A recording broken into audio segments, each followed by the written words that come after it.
চট্টগ্রাম বন্দরের new mooring container terminal NCT নিয়ে চুক্তির সিদ্ধান্তের প্রতিবাদে এবার ২৪ ঘণ্টা কর্মবিরতির ডাক দিয়েছে বন্দর রক্ষা সংগ্রাম পরিষদ।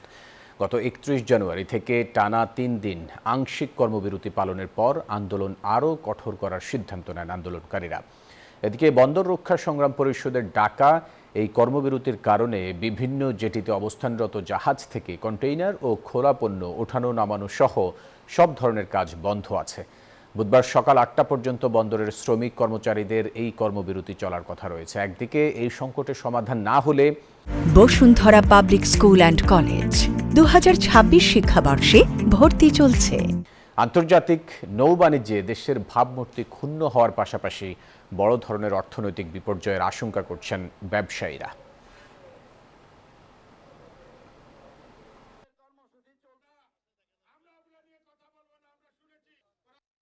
আমাদের কর্মসূচি চলতেছে এবং চলবে। ৪০ ঘন্টার মধ্যে যদি প্রত্যাহার করা না হয় তাহলে আন্দোলনের কর্মসূচি আর কতটুকু বাকি আছে কতটুকু পর্যন্ত পৌঁছে যাবে ইনশাআল্লাহ।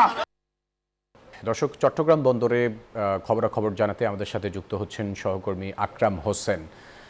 আকরাম, বন্দরের কি তথ্য আছে আপনার কাছে?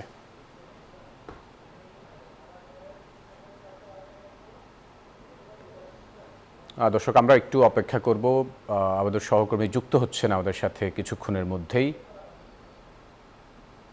বন্দরে আজকে থেকে কিন্তু কিছুক্ষণ আগেই ঘোষণা দেওয়া হয়েছে অনির্দিষ্টকালের জন্য তাদের ধর্মঘট।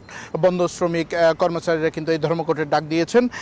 আপনারা দেখতে পাচ্ছেন আসলে এই ধর্মঘটের কারণে বেশ কয়েকদিন ধরে চট্টগ্রাম বন্দরের কার্যক্রম বন্ধ রয়েছে এবং সকল ধরনের কন্টেনার উঠে নামার কাজ বন্ধ রয়েছে এবং বন্দরের কার্যক্রমে স্থবিরতা নেমে এসেছে, যার কারণে কিন্তু আমদানি রপ্তানি বাণিজ্য কিন্তু বেশ সমস্যার সম্মুখীন হতে হচ্ছে। আমরা বন্দর সকাল থেকেই দেখতে পাচ্ছিলাম আসলে যেই আন্দোলনটি ২৪ ঘন্টার ছিল সেটি ঘণ্টাখানেক আগে তারা তাদের দাবি দেওয়া পূরণ না হওয়া পর্যন্ত অনির্দিষ্টকালের জন্য সেই ধর্মঘটের ডাক দিয়েছেন।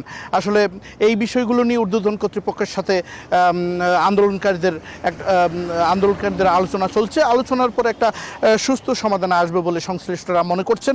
তবে ব্যবসায়ীরা বলছেন যত দ্রুত সম্ভব এই সমস্যার সমাধান করা যায় ততই দেশের জন্য মঙ্গল এবং দেশের অর্থনীতি আমদানি রপ্তানি বাণিজ্যের জন্য মঙ্গল বলে তারা মনে করছেন। আসলে চট্টগ্রাম বন্দর থেকে আমার কাছে ছিল এখন পর্যন্ত সর্বশেষ অবস্থা। আমরা এখন যাব স্টুডিওতে। আকরাম, আপনাকে ধন্যবাদ আমাদের সাথে যুক্ত হবার জন্য।